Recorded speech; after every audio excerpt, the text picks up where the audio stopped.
রামপুর নগরে auto rickshaw চালাতো। 2 মাস আগেই একটা দুর্ঘটনায় ওর একটা পা জখম হয়ে গিয়েছিল, তাই এরপর ও স্ক্র্যাচ নিয়ে হাঁটতো।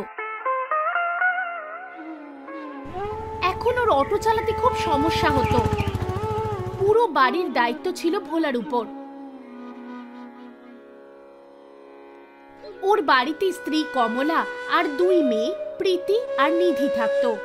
নিজের অসুস্থতার সময় প্রতিবেশী মেওয়ালালের থেকে ও 1 লাখ টাকা ধার নিয়েছিল। ও যা রোজগার করত শোধ দিতে দিতেই ওর শেষ হয়ে যেত, আর বাকি টাকা দিয়ে খুব কষ্ট করে বাড়ির জন্য রেশন আনতো।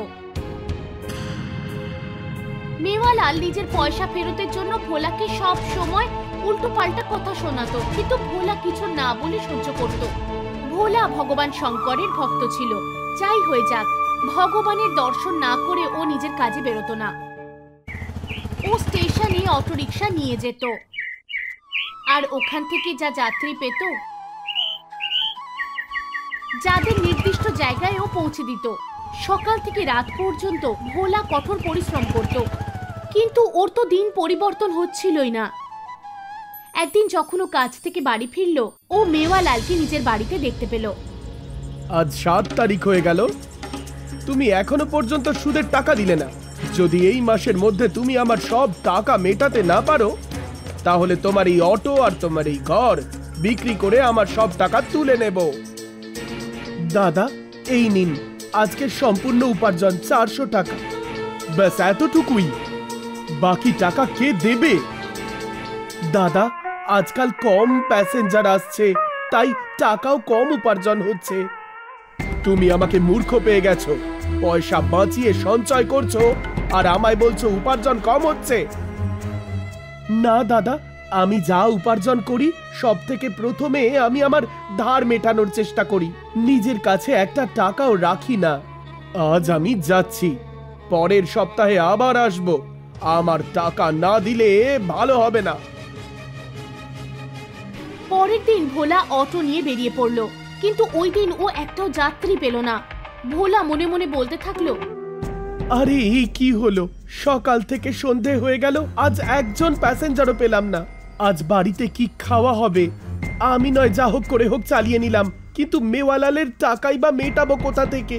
নিধি আর প্রীতি বড় হচ্ছে, ওদেরকে তো স্কুলে ভর্তি করতে হবে। না জানি এসব কি করে সম্ভব হবে। না না, অন্তত একজন আরোহিত দরকার, না হলে রোজকার মতো আজও আধ পেটা খেয়ে ঘুমোতে হবে। মনে হচ্ছে ওই বাবু মশাই কোথাও যাবেন। ও বাবু মশাই, কোথাও যাবেন নাকি? হ্যাঁ, যেতে তো হবে। আসুন না, আপনাকে আমি ছেড়ে দিচ্ছি। না না, তোমার হাতে তো বৈশাখী রয়েছে, তার উপর তুমি অটো চালাচ্ছ। তোমার অটোয় বসে আমার যাওয়ার দরকার নেই, আমার মরার কোনো শখ নেই। এর থেকে ভালো আমি হাতে টানা রিক্সায় যাব। ভোলার সেদিন খুব চিন্তা হচ্ছিল। সেদিন ভোলা একটাও যাত্রী পেল না। ও খালি হাতেই বাড়ি ফিরে গেল। আরে, আজকে তোমার মুখটা এত শুকনো কেন? আজ আমি একজন আরোহীও পাইনি। আজ খালি হাতে ফিরতে হয়েছে। আমার এই অবস্থা দেখে কেউ আমার অটোয় উঠতে চায় না। তখনই মেওয়ালাল 2 গুন্ডা নিয়ে ওর বাড়িতে এলো। দে, আমার বাকি টাকা দিয়ে দে। আজকের সমস্ত উপার্জন দিয়ে দে। আজকে তো একজন আরোহীও পাইনি। আমি জানতাম তুই এ কথাই বলবি। এজন্য তোর খাতিরদারির জন্য আমার সাথে চাঙ্গু আর মাঙ্গুকে নিয়ে এসেছি। বলো, সোজা কথায় টাকা দেবে না দেবে না? আমি ভগবান শঙ্করের দিব্যি করে বলছি, আমার কাছে একটা টাকাও নেই। মেওয়ালাল যখন ইশারা করলো, তখন চাঙ্গু মাঙ্গু ওকে মারতে শুরু করলো। আমাকে মেরো না, আমি সত্যি কথা বলছি, আজ একজন আরোহীও পাইনি। আমি কি করতে পারি? আমাকে মেরো না। আজকে তো আমি চলে যাচ্ছি, কিন্তু আমার কথা মনে রাখিস, এই মাসে যদি আমার টাকা না দিস, তোকে ঘর থেকে ফেলে বাইরে রাস্তায় ছুড়ে দেব। এইসব বলে লালা ওখান থেকে চলে গেল, আর ভোলা ভগবান শঙ্করের কাছে বসে মনের দুঃখের কথা বলতে থাকলো। হে ভগবান শঙ্কর, আমি কি এমন পাপ করেছি যে আপনি এত কষ্ট দিচ্ছেন? আমায় এমন কোন পরীক্ষার সামনে ফেললেন যে আমার দুঃখ দূর হতেই চাইছে না? প্রথমে তো আপনি আমায় অ্যাক্সিডেন্ট করিয়ে আমার হাতে বৈশাখী ধরিয়ে দিলেন। আপনার কৃপায় বাড়িতে 7 দিন উপবাস চলছে। পয়সা না থাকায় বাচ্চাদেরকে স্কুলে ভর্তি পর্যন্ত করতে পারছি না। এবার কি মাথার উপরে ছাদটুকুও কেড়ে নেবেন? আপনি এখনো যদি না শোনেন আমায়, তাহলে আপনাকে পুজোটা কে করবে? আমি বলি কি, তুমি শঙ্কর ভগবানের কাছে কিছু চাওয়া ছেড়ে দাও। যার নিজেরই কোনো বাড়ি নেই, সে তোমাকে কি করে সাহায্য করবে? উনি তো কৈলাসে একটা বাঘ ছাল পরে থাকেন, উনি তোমার বাড়ি কি করে বাঁচাবেন? ছেড়ে দাও ওনার পূজা করা। ওইদিকে কৈলাস পর্বতে মাতা পার্বতী ভগবান শঙ্করকে বললেন, হে প্রভু, দেখুন আপনার জন্য কি কি বলা হচ্ছে। আপনার এত অপমান আমি সহ্য করতে পারবো না। আপনার ভক্ত কষ্টে রয়েছে, আপনি ওর দুঃখ দূর করছেন না কেন? হে পার্বতী, এই ভোলা আগের জন্মে একজন চোর ছিল, আর এ অনেকের ধন সম্পত্তি চুরি করে তাদের নির্ধন করেছিল। এজন্যই এর এই জন্মে এত পয়সার অভাব। তাহলে কি ও সারা জীবন এরম গরিব থাকবে? আর ওর স্ত্রী সারা জীবন আমাদের বলতে থাকবে ভোলার দিন কবে পরিবর্তন হবে? এ আগের জন্মে মৃত্যুর আগে আমার 12 জ্যোতির্লিঙ্গ দর্শন করেছে, আর সে কারণেই এর পুণ্য ফল প্রাপ্ত হতে চলেছে। ওর কল্যাণ করতে আমি স্বয়ং পৌঁছব। প্রভু, আমিও যাব আপনার সঙ্গে। পরের দিন ভগবান শিব আর পার্বতী এক কৃষক দম্পতি সেজে একটা ফলের ঝুড়ি নিয়ে ভোলার অটোর কাছে গিয়ে বলল, ভাই, আমরা এই মন্দিরের কাছেই থাকি। আমরা মন্দিরের বাগানের ফল তুলে এই বাজারে বিক্রি করতে এসেছিলাম, কিন্তু কেউ আমাদের ফল কিনতেই চাইছে না। আমি আপনাকে কি সাহায্য করতে পারি? আমাদের শিব মন্দির পৌঁছতে হবে, কিন্তু আমাদের কাছে টাকা নেই।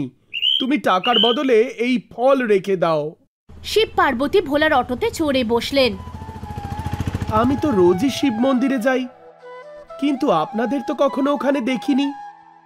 আমরা তো প্রায় তোমাকে ওখানে দেখি, তুমি রোজ সকালে ওখানে আসো। বড় আশ্চর্যের কথা তো।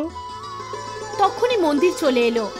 শিব পার্বতী দুজনে কমলা লেবুর ঝুড়ি ওই অটোতেই রেখে নেমে গেলেন। ভোলা ফলের ঝুড়ি নিয়ে বাড়ি চলে গেল। আরে, রুটি কেনার ক্ষমতা নেই আমাদের, আর তুমি কমলা লেবু নিয়ে এলে? আজ এক শিব ভক্তের কাছে পয়সা ছিল না, তাই ভাড়ার বদলে উনি এই ফল দিয়ে দিয়েছেন। এইরম লোককে অটোতে চাপাও কেন যে ভাড়াটা পর্যন্ত দিতে পারে না? তখন ভোলা আর নিধি দৌড়ে বাবার কাছে আসে, আর ভোলা ওদের হাতে কমলা লেবু দেয়। নিধি আর প্রীতি যাই কমলা লেবু ছাড়াতে গেল, ওখান থেকে প্রচুর ধনসম্পদ পড়তে থাকলো। এত হিরি জহরত দেখে ওরা আশ্চর্য হয়ে গেল। আরে, এ তো চমৎকার হয়েছে, আমরা তো বড়লোক হয়ে গেছি। তুমি সত্যি করে বলো তো, যে এই ফল ছাড়া দিল তাদেরকে কি তুমি চেনো? এরা আবার এগুলো নিতে ফিরে আসবে না তো? এবার আমি আস্তে আস্তে সবটা বুঝতে পারছি। মাতা বলেছিলেন উনি রোজ আমায় সকালে মন্দিরে দেখতে পান। এবার মাতা এর মধ্যে কি করে এলেন? আরে পাগলি, ও আর কেউ নয়, ভগবান শঙ্কর আর মাতা পার্বতী ছিলেন, যে আমাদের দুঃখ দূর করতে এসেছিলেন। এরপর কমলা বাকি কমলা লেবুগুলো ছাড়ালো, আর তার ভেতর থেকে অনেক হিরে জহরত বেরিয়ে এলো। সেগুলো বেচে ভোলা অনেক বড়লোক হয়ে গেল। এই নাও ভাই মেওয়ালাল, তোমার টাকা 1 লাখ টাকা, আর তার উপর আরো 1 লাখ রাখো।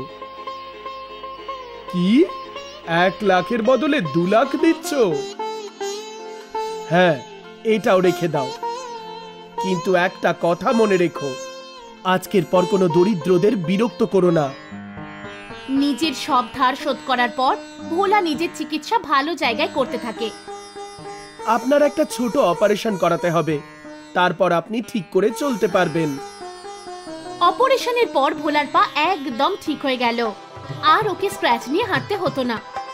এবার ও নিজের জন্য পাকা বাড়ি তৈরি করলো, আর একটা পেট্রোল পাম্প খুললো। ওদের দুই মেয়ে নিধি আর প্রীতি ভালো স্কুলে ভর্তি হয়ে গেল।